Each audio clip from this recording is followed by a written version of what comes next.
मित्रों नमस्कार। आपका बहुत बहुत स्वागत है। मित्रों थोड़ी सी आज राजनीति की बात फिर करते हैं, क्योंकि आज राहुल गांधी ने अपनी दूसरी यात्रा शुरू कर दी है। जो पहली यात्रा थी वो भारत जोड़ो यात्रा थी, जो कन्याकुमारी से लेकर श्रीनगर तक की थी। और अब जो दूसरी यात्रा उन्होंने शुरू की है वो 14 जनवरी से, यानी लोहड़ी के दिन, मकर संक्रांति दिन, शुभ दिन में मणिपुर से शुरू होगी। क्योंकि मणिपुर में बहुत हिंसा हुई है तो इसलिए मणिपुर चुना गया, और वो जाएगी मुंबई तक। मुंबई में समापन हो गया। करीबन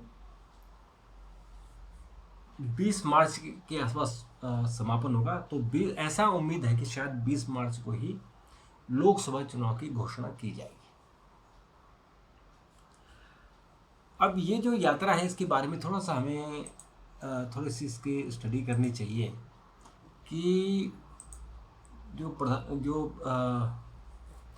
राहुल गांधी ने अपनी पहली यात्रा की थी भारत जोड़ो यात्रा, और भारत जोड़ो यात्रा के तुरंत बाद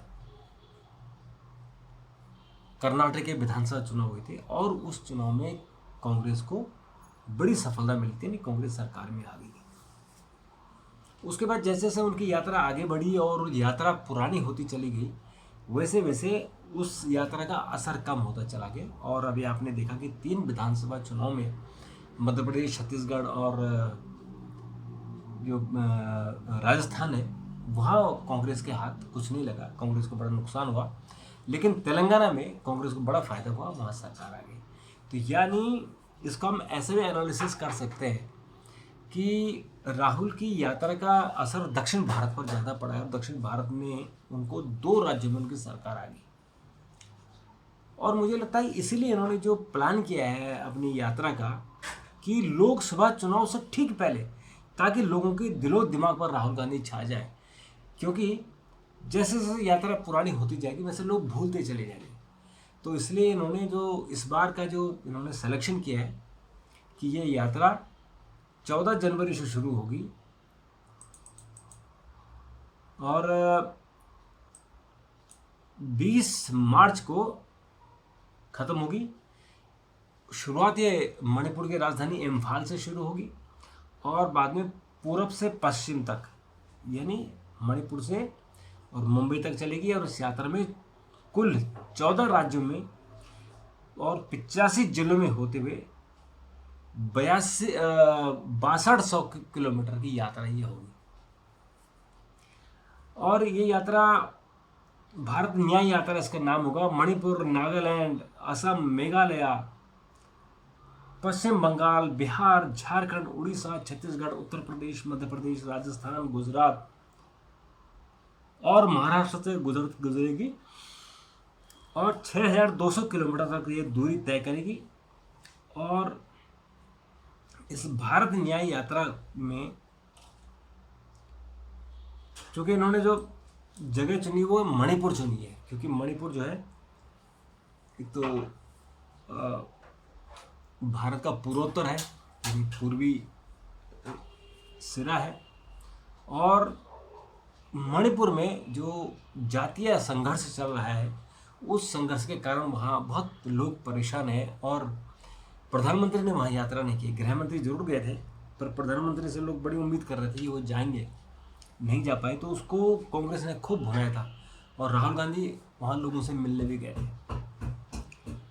तो ये जो इसलिए मणिपुर इम्फाल चुना गया। और 28 दिसंबर को ये एक बड़ी रैली नागपुर में होगी, और जो ये कांग्रेस की स्थापना दिवस है 28 दिसंबर को, तो वो एक रैली भी होगी। और इस रैली का नाम होगा है तैयार हम। और इसके लिए जरिए 2024 के चुनाव की अपनी बिगुल फूंक लेगी। तो इसको लेकर आज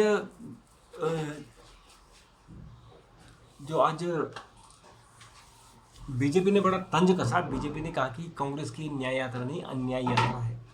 क्योंकि कांग्रेस ने 1984 के सिख दंगों के खिलाफ जो लोग जिनका नाम आया था उनको सज़ा नहीं दी, और कांग्रेस ने जो दोषित है उन लोगों को प्रमोट किया, तो न्याय नहीं दिया। तो इसलिए ये अन्याय यात्रा है। और उसके अलावा प्रधानमंत्री ने आज विकसित भारत यात्रा के जो लाभार्थी हैं उनसे बात की। उन्होंने अपनी बातें कही कि उनका आत्मविश्वास बढ़ रहा है, महिलाओं को गैस सिलेंडर मिल रहा है, करीबन 13 करोड़ महिलाओं को उज्ज्वला स्कीम के तहत दी गई है, और इस तरह की बातें उन्होंने, बहुत सारी बातें उन्होंने कही। तो कुल मिलाकर ये 2024 का जो आगाज़ है वो हो गया है। अब सिर्फ चुनाव की घोषणा होनी बाकी है। हालांकि इसमें इंडिया गठबंधन को अभी कुछ नहीं मिला क्योंकि उसमें फाइनल नहीं हो पाए, तो मुझे लगता है कि हर पार्टी अपनी इंडिविजुअल तैयारी कर रही होगी। और इसके अलावा मित्रों, जो बिहार से भी बड़ी खबर आ रही है। जो बिहार नीतीश कुमार कोशिश कर रहे थे कि वो इंडिया गठबंधन बनाए और उसके वो संयोजक बने, लेकिन उनके परिवार में ही झगड़ा हो गया है और जेडीयू में बहुत बड़ा एक टूट का खतरा हो गया है। उनके जो बड़े नेता हैं ललन सिंह ने 11 विधायकों की एक बैठक की है। तो ऐसा लग रहा है कि शायद वो इस पार्टी को तोड़ेंगे और नीतीश कुमार दिल्ली आ रहे हैं और दिल्ली में उनकी 28 और 29 को पार्टी कार्यकारिणी की बैठक है, तो उसमें वो नया डिसीजन लेंगे। जेडीयू का अध्यक्ष पद को लेकर चुनाव होगा और वहीं चुनाव होकर उनको अध्यक्ष बना दिया जाएगा। और लेकिन मुझे ऐसा लगता है जो पॉलिटिकल सर्कल में जो चर्चा है कि उनको, यानी जो जेडीयू है वो टूट जाएगी। और ये बीजेपी ने कोशिश की थी कि जो ये जेडीयू बीजेपी को नुकसान कर रही है और जो नीतीश कुमार नुकसान कर रहे हैं, तो इस पार्टी को उसको सबक सिखाना है। तो इसलिए कुछ न कुछ वहाँ पर डेवलपमेंट है और ये डेवलपमेंट बहुत जल्दी होने वाला है जब जेडीयू के बीच में बड़ा टूट हो जाएगी। और मित्रों, इसके अलावा एक और इंटरेस्टिंग खबर है कि जो मुस्लिम लीग आलम गुट है जम्मू कश्मीर का, इसको राष्ट्र विरोधी गतिविधियों के कारण इसको बैन कर दिया गया है। और सैयद अली शाह गिलानी की मृत्यु के बाद भट्ट हुर्रियत कॉन्फ्रेंस के कट्टरपंथी गुट का अध्यक्ष चुना गया था और भट्ट इस समय जेल में बंद है। तो संगठन के नेता मसरत आलम भट्ट को भारत विरोधी और पाकिस्तान के समर्थक एजेंडे चलाने के लिए जाना जाता है। तो उसको सरकार ने आज, जो गृह मंत्रालय ने इसको बैन कर दिया है और ये संगठन में आतंकवादी गतिविधियां कर रहा है। अभी आपने देखा हो कि हमारे सेना पर भी अटैक हुए थे और हमारे 4 जवान शहीद हो गए थे। और आज अपने रक्षा मंत्री राजनाथ सिंह भी आज पुंछ गए थे और वहाँ उन्होंने सैनिकों से मुलाकात की और उन्होंने कहा कि आतंकवाद का बिल्कुल सफाया होना चाहिए। और मित्रों, 9 राज्यों में कोविड फैल गया है और उसका जो नया वेरिएंट है JN.1, 9 राज्यों में JN.N एक नया वायरस आया है। तो ये खतरे की घंटी है और ये चिंता के विषय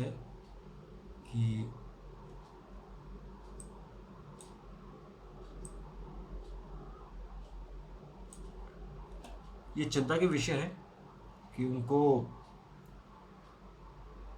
जम्मू कश्मीर से पूरा हमारा जो आतंकवाद है उसको ख़त्म करना है और उसके लिए पूरी ताकत सरकार ने लगा रखी है।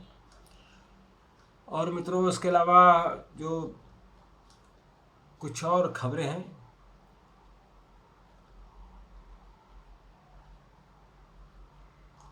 उनमें है कि HSG से जुड़ी 2 करोड़ महिलाओं को लखपति बनाना लक्ष्य है। और जो उन्होंने कहा कि जो नमो ड्रोन दीदी है, 15,000 लोगों को ड्रोन दिया जाएगा।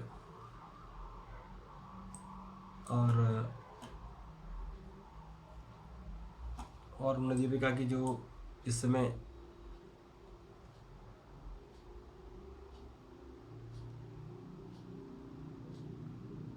उन्होंने ये भी कहा कि जो इस वक्त विकसित भारत यात्रा चल रही है, जो कार जा रही है, जो वाहन, वो वाहन बेसिकली मोदी की गारंटी है। तो इसलिए इस मोदी की गारंटी जहाँ भी जा रही है उसके बड़े फ़ायदे हो रहे हैं।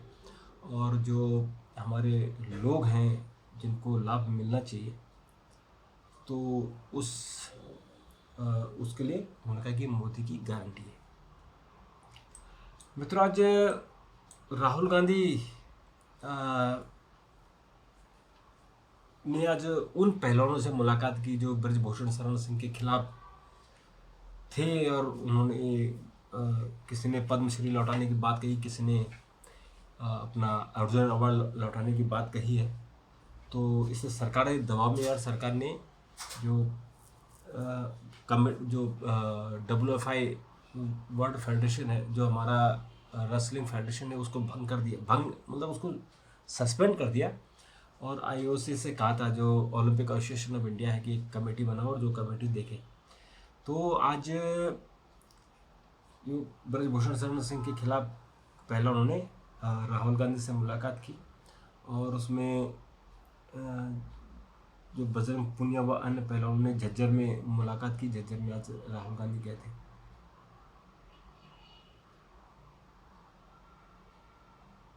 तो और राहुल गांधी ने आज पहलवानों के साथ उन्होंने आज कुश्ती भी की, पहलवानी भी की कि उन्होंने बड़ा इंटरेस्टिंग उनका एक वीडियो भी आया है। और ये सरकार के लिए चिंता की बात है कि अगर पहलवान चले गए तो फिर आप समझिए कि जो माहौल है वो ख़राब हो जाएगा, यानी 2024 का। इसलिए सरकार ने फटाफट ये जो कुश्ती फेडरेशन है उसको सस्पेंड कर दिया, लेकिन फिर भी वो कांग्रेस की तरफ जा रही है। थोड़ा सा बीजेपी के लिए चिंता की बात है। और जो IOA है, उसने ओलंपिक एसोसिएशन ऑफ इंडिया है, उसने एक कमेटी का गठन कर दिया है, और उस कमेटी में भूपेंद्र सिंह बाजवा को अध्यक्ष बनाया गया है, और MM सोपाया को सदस्य बनाया गया है, और मंजूषा कंवर को सदस्य बनाया गया। 3 लोगों की सदस्य टीम है जो डे टू डे के लिए काम करेगी। तो मित्रों, इस तरह से राजनीति चारों तरफ से, ये राजनीतिक घटनाक्रम है जो राजनीति में सिखा रहे हैं कि कैसे पोजीशनिंग की जाती है। सबको वोट बैंक की चिंता है कि कैसे 2024 में चुनाव में सरकार बनानी है। तो मित्रों, अभी के लिए इतना, फिर आपसे मुलाकात होगी। तब तक के लिए नमस्कार, थैंक यू, धन्यवाद।